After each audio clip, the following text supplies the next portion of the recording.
신약성경 마가복음 8장 1절에서 10절 말씀입니다. 신약성경 마가복음 8장 1절에서 10절 말씀입니다. 제가 봉독하도록 하겠습니다. 그 무렵에 또 그 무리가 있어 먹을 것이 없는지라 예수께서 제자들을 불러 이르시되 내가 무리를 불쌍히 여기노라. 그들이 나와 함께 있은지 이미 사흘이 지났으나 먹을 것이 없도다. 만일 내가 그들을 굶겨 집으로 보내면 길에서 기진하리라. 그 중에는 멀리서 온 사람들도 있느니라.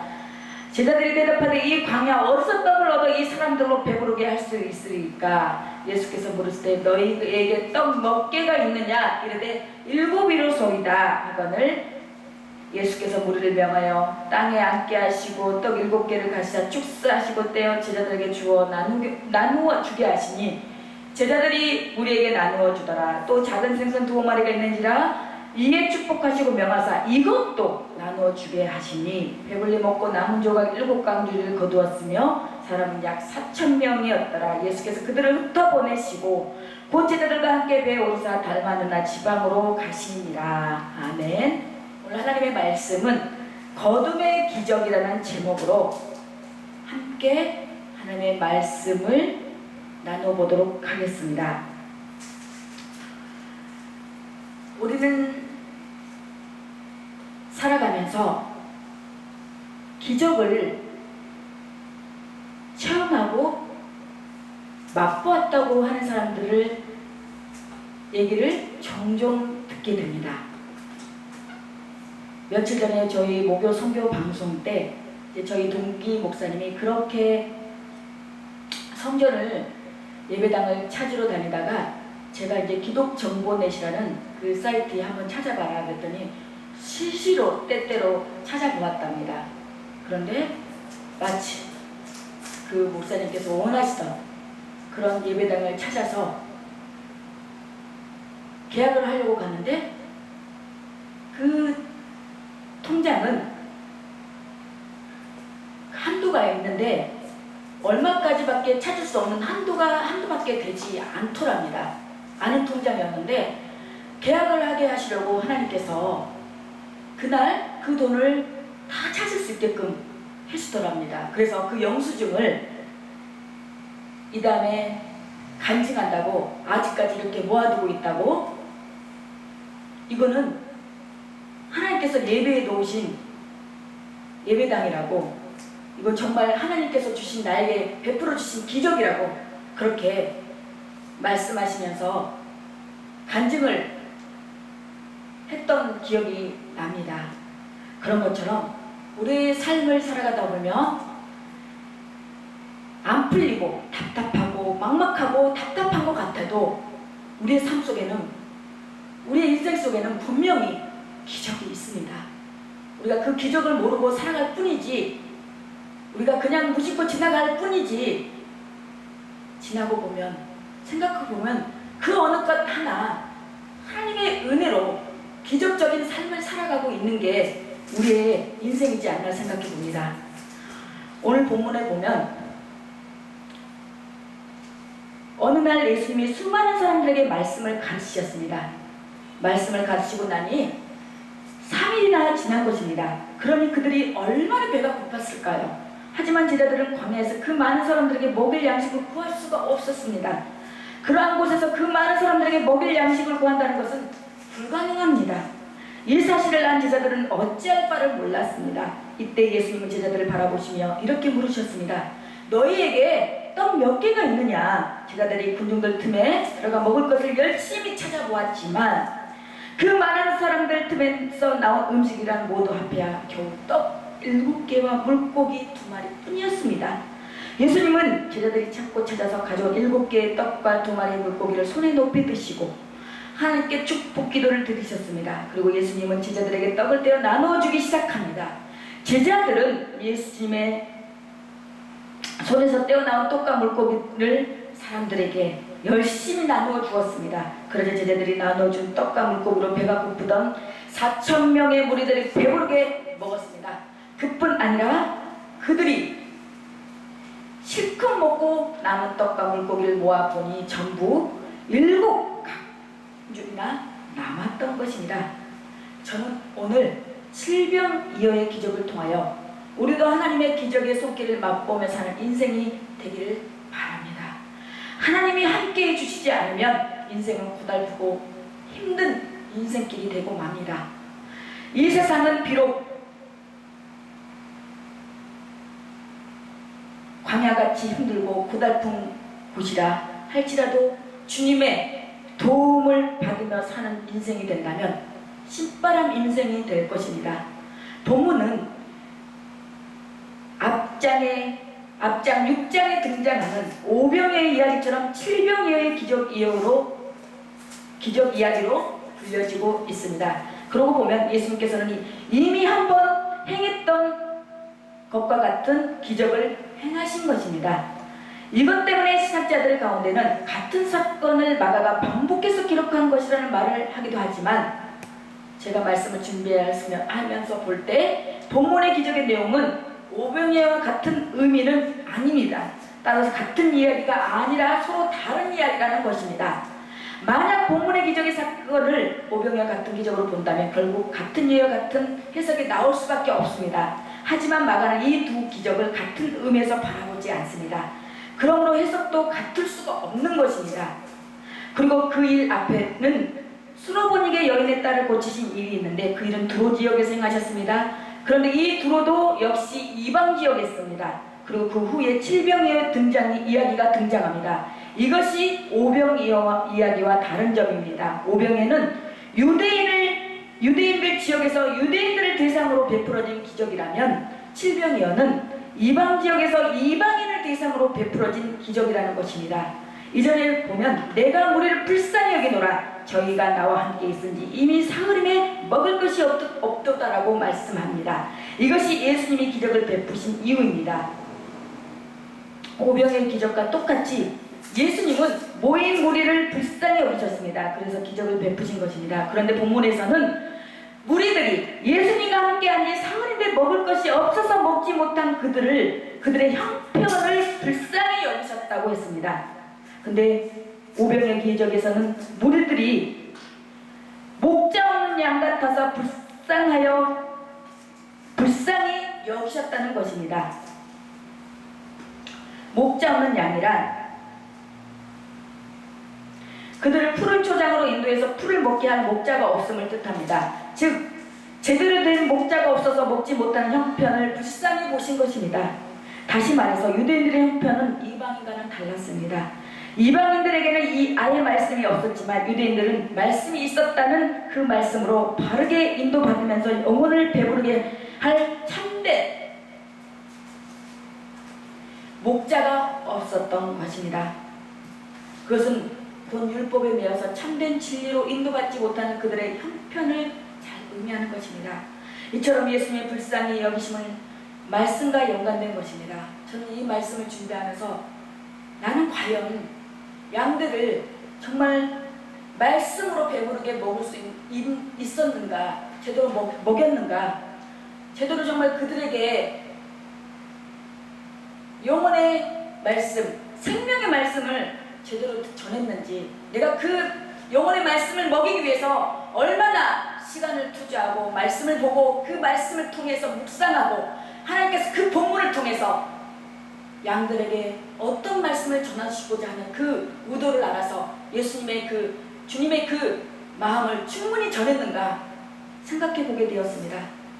예수님이 보실 때 불쌍한 사람은 돈 없고 가난하고 고생하며 사는 사람이 아니라 아무리 부자라고 해도 말씀을 알지 못하고 참된 진리로 인도받지 못하는 그 영혼들일 뿐입니다. 그래서 예수님이 불쌍한 영혼에게 베푸신 은총은 말씀이 없던 자에게 말씀을 알게 하시고 친히 목자가 되셔서 말씀으로 말미암아 영원한 생명의 세계를 바라보게 하시고 그것으로 그 영혼의 배부름을 얻게 하시는 것입니다. 이것이 바로 몇 개의 떡과 생선으로 수천 명의 사람들을 먹이고도 남는 기적 이야기의 의미인 것입니다.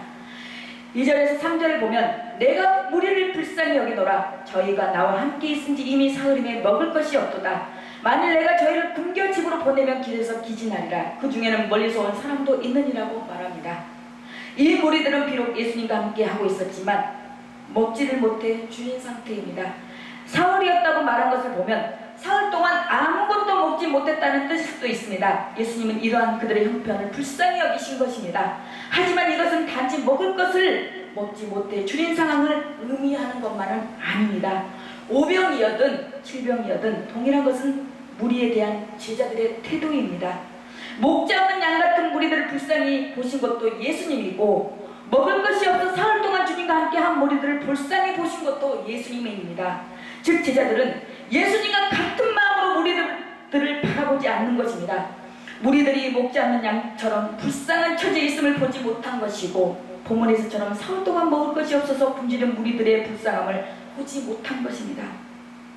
현대교회의 문제는 바로 이런 예수님의 마음이 없는 것이라고 할 수 있습니다. 무리들의 불쌍함이 무엇인가를 보지 못하는 것입니다. 교회를 찾는 무리들에게 진심으로 필요한 것이 무엇인가를 보지 못하는 것입니다. 목자가 없어 유리하는 양들이 불쌍함이 보인다면 양들을 참된 목자에게로 인도할 것입니다. 목사 자신은 참된 목자가 될 자격도 그럴 인간도 못됨을 잘 알기에 참 목자로 오신 예수님에게로 양들을 인도하고자 모든 힘을 쏟게 될 것이고 쏟고 있고 그렇게 하려고 노력을 하고 있는 것입니다. 또한 예배당을 찾아 나오고 예배를 드리면서 예수님과 함께 한다는 말을 하지만 정작 그 속에 말씀이 없어서 역시 그 영혼이 주려있는 신자들의 불쌍함을 본다면 참된 말씀을 주고자 힘쓰게 될 것입니다. 그런데 지금의 교회는 그러한 주님의 마음이 없습니다. 그저 교인들에게 바라보고 기대하는 것은 열심히 봉사하고 헌금하면서 교회 발전에 도움이 되어주는 것 뿐입니다. 교인들의 속에 말씀이 있는지 없는지에 대해서는 관심을 두지 않습니다.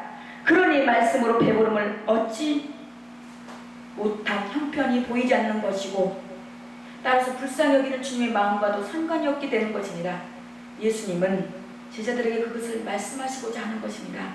사절을 보면 제자들이 대답하되 이 광야에서 어디서 떡을 얻어 이 사람들을 배부르게 할 수 있으리까? 라고 말합니다. 예수님께서 사흘이나 먹지 못해 줄인 그들을 그냥 보내면 길에서 기진할 것이라는 말씀을 하시자 제자들은 지금 자신들이 있는 곳은 광야인데 어디서 떡을 얻어 이들을 배부르게 할 수 있겠냐고 오히려 반박을 합니다. 제자들의 말에 대해 예수님은 너에게 떡이 몇 개나 있느냐고 물으십니다. 이것 또한 오병이어의 이야기와 다른 점입니다. 오병이어 기적을 베푸실 때는 제자들이 갖고 있던 떡과 생선이 아니라 무리들 가운데 있던 것을 이용하여 기적을 베푸셨습니다. 그런데 본문에서는 떡과 생선이 제자들에게 있었다는 것이 다릅니다. 제자들이 자기들에게 떡이 있었음에도 불구하고 어디서 떡을 얻어 배부르게 할 수 있습니까? 라고 한 것은 자신들이 가진 떡의 양으로는 수천 명이 되는 무리를 먹이기에는 턱없이 부족하다는 것을 알았기 때문입니다. 즉 수천 명이라는 무리 앞에 7개의 떡과 2마리의 생선은 없는 것과 다를 바 없었던 것입니다. 그것은 분명 잘못된 생각이 아닙니다. 수천 명의 무리들에게 7개의 떡과 2마리의 생선은 그들의 배를 부르게 하는 일에는 아무짝에 쓸모없는 분량입니다. 그래서 제자들은 자신에게 있는 것을 쓸모없는 것으로 간주한 것입니다. 하지만 우리들에게 필요한 것은 떡이 아니었습니다. 먹지를 못해 줄인 배는 지금 당장 떡으로 배부름을 얻었다고 해도 몇 시간만 지나면 또다시 배고픔을 느낄 수밖에 없습니다. 이처럼 육신의 배부름으로 인한 만족감은 헛된 것에 지나지 않습니다. 즉 인간은 평생을 육신의 배고픔으로 살아가고 있습니다. 예수님께서 불쌍히 보신 것은 그런 육신의 배고픔 때문에 아니라고 했습니다. 인간이 진심으로 불쌍할 수밖에 없는 것은 그 영원히 배부름을 얻지 못한 것입니다. 영원히 배부르지 않기 때문에 평생을 육신의 불만족에 허덕이면서 참된 것을 보지 못하고 살아가게 되는 것입니다. 비록 무리들에게는 먹을 것이 없었지만, 그래서 배가 줄인 상태였지만 말씀의 떡으로 오신 예수님이 함께 하셨습니다. 그런데 그 무리들은 예수님과 함께 하면서도 그들의 영혼을 배부르게 할 말씀을 얻지 못할 것입니다. 왜냐하면 그들은 예수님의 기적만을 바라보고 나왔기 때문입니다. 그런데 한 가지 이해할 수 없는 것은 제자들이 이미 오병이어의 기적을 체험을 했습니다. 그렇다면 예수님이 함께 하시니 자기들에게 있는 떡 7개와 생선 2마리로 그 무리들을 충분히 먹이고도 남는다는 생각을 했어야 맞는 것입니다. 그런데 제자들은 그런 말을 전혀 하지 않습니다. 그 이유가 쉽게 용납이 납득이 되지 않습니다. 기적을 잊어버린 것도 아닐 것입니다. 오병이어의 기적을 그냥 우연한 일로 여겼기 때문일까요? 그것도 아닐 것입니다. 제자들은 예수님의 기적을 한두 번 경험한 것이 아니지 않습니까? 그렇다면 그 이유는 이렇게 생각할 수 있겠죠? 앞서 말한 대로 그 자리에 모인 무리들은 이방인들입니다.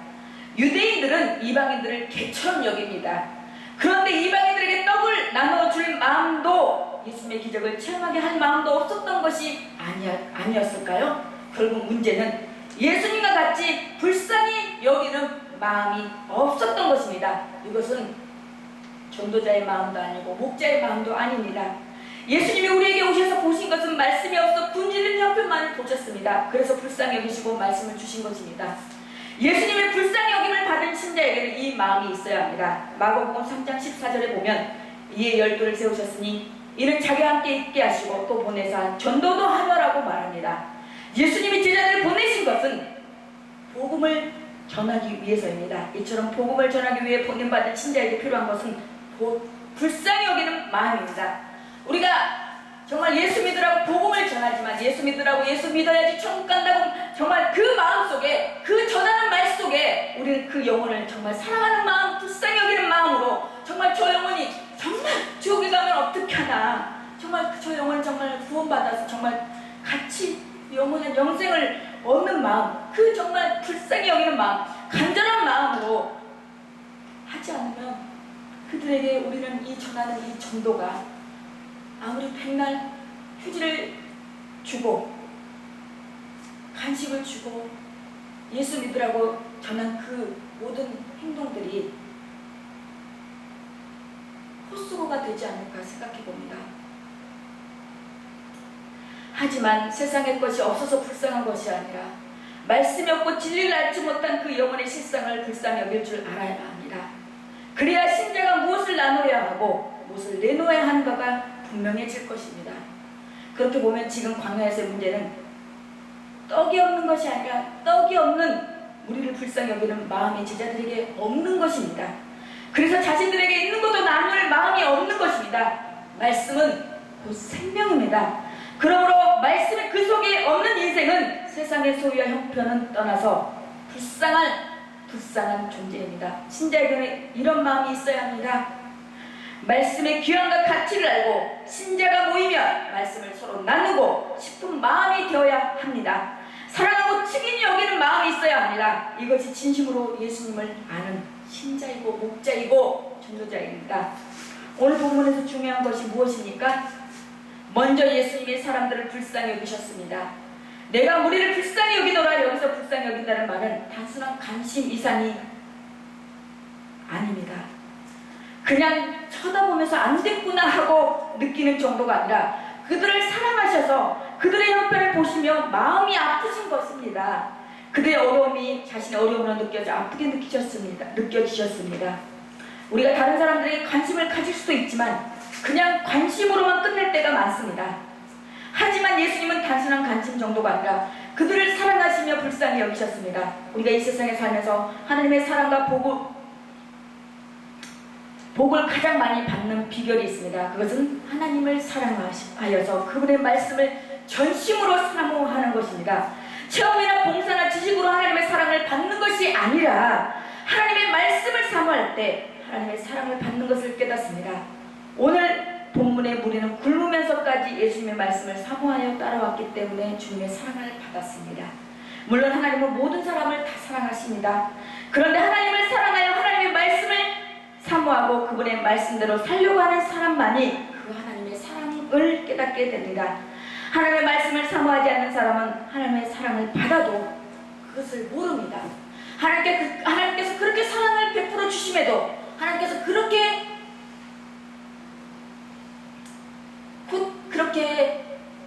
깨닫게 하고 그렇게 알게 해도 하나님의 나를 사랑을 하는지 하나님께서 나를 관심을 두는 건지 그걸 모른다는 것입니다. 이스라엘의 첫 번째 왕은 사울이고 두 번째가 다윗인데 다윗은 하나님의 말씀의 맛을 알았기 때문에 하나님의 사랑과 복을 받았습니다. 다윗이 하나님의 마음에 합한 사람이라는 말을 들을 수 있었던 것은 그가 권력의 맛보다 쾌락의 맛보다 말씀의 맛을 더 사모했기 때문입니다. 하지만 그의 아들 솔로몬은 전도서에서 모든 것이 헛되고 하면서 하나님을 잘 섬기라고 결론을 맺는데, 하나님의 말씀의 맛보다, 권력의 맛보다, 물질의 맛보다, 인기의 맛보다 이방 여인이 주는 사랑의 맛을 더 좋아했기 때문에 타락했던 것입니다. 사울과 다윗을 왕으로 세웠던 사무엘 선지자는 제사장들이 타락한 시대에 이런 어린 시절을 보냈음에도 불구하고 하나님의 말씀의 맛을 알았기 때문에 위대한 선지자가 되었습니다. 그래서 사무엘은 사울에게 순종이 제사보다 낫다는 유명한 말을 할 수가 있었습니다. 그런 사무엘에게 하나님은 나를 존중히 여기는 자를 내가 존중히 여기고 나를 멸시하는 자를 내가 경멸하리라고 약속하셨습니다. 이 세상에는 너무나 맛있어 보이는 것들이 많습니다. 그래서 미식가들은 여기저기 정말 음식 잘하는 곳을 찾아가서 음식을 먹기도 합니다. 실제로 음식을 말하는 것이 아니라 우리의 관심을 끄는 것들이 너무나 많다는 것입니다. 그런데 관심을 끄는 것들이 각자 있을 것입니다. 어떤 사람은 물질로, 어떤 사람은 옷으로, 어떤 사람은 집으로, 어떤 사람은 자가용으로. 그런데 말씀의 맛을 알게 되면 그 모든 것들은 다 시시하게 되고 무용지물로 느껴지게 됩니다. 그러니 그렇게 굶어가면서까지 주님의 말씀을 들으려고 따라온 것이 아니겠습니까? 우리 주님은 우리는 늘 불쌍히 여겨주십니다. 그래서 사랑을 베풀어 주십니다. 우리가 신앙생활을 제대로 안 해도 잘 살고 있는 게 왜 그렇다고 생각하십니까? 주님의 인도하심과 보호하심 때문입니다. 어떤 분은 이렇게 생각하는 경우도 있습니다. 어떤 죄를 짓게 되었을 때 안 되는데 이러면 안 되는데 하면서도 죄를 짓고 말았습니다. 그런데 아무 일도 안 일어납니다. 그러면 이거 봐라 괜찮네 하면서 또 죄를 짓습니다. 그래도 또 별일이 안 일어납니다. 죄를 지어도 괜찮은 줄 알고 그렇게 살아갑니다. 그러나 그것이 아닙니다. 죄를 지어도 하나님이 벌을 안 주신다거나 벌을 줄 능력이 안 돼서 그런 게 아니라 기다려주고 계신 것입니다. 빨리 마음을 돌이켜 회개하도록 시간을 주며 기다리고 계신 것입니다. 우리 하나님은 우리가 회개하고 돌아오도록 이제나 저제나 기다리고 계십니다. 그 마음을 헤아려서 그 마음을 정말 깨닫고 돌아오는 그런 심령들이 다 되기를 원합니다. 그러니까 아무 일 없다고 계속 죄지를 게 아니라 빨리 회개하고 돌아오는 게 관건인 겁니다. 그래서 주님의 그 사랑을 가장 체험할 수 있는 길이 바로 말씀을 붙드는 삶입니다. 내가 이 무리를 불쌍히 여기노라. 그 무리가 어떻게 주님의 기적을 체험했습니까? 주님의 말씀을 삼아 그 자리까지 굶어가면서 따라왔기 때문입니다. 주님의 말씀을 삼아요 주님을 따르는 자에게 주님은 계속해서 기적을 베풀어 주십니다. 사랑하고 감사하고 나눌 때 기적이 임합니다. 거듭의 기적의 키포인트는 말씀에 있다는 걸 우리는 망각하지 말고 늘 우리 모두가 주님의 말씀을 날마다 사모하여 읽고 묵상함으로써 하나님을 기쁘시게 하며 하나님의 뜻 가운데 승리하는 삶은 날마다 살아 나의 갈 길 다 가도록 예수 인도하셨네 라고 고백할 수 있는 우리 사랑하는 성도님들이 되시기를 우리 주 예수 그리스도 이름으로 간절히 축원합니다.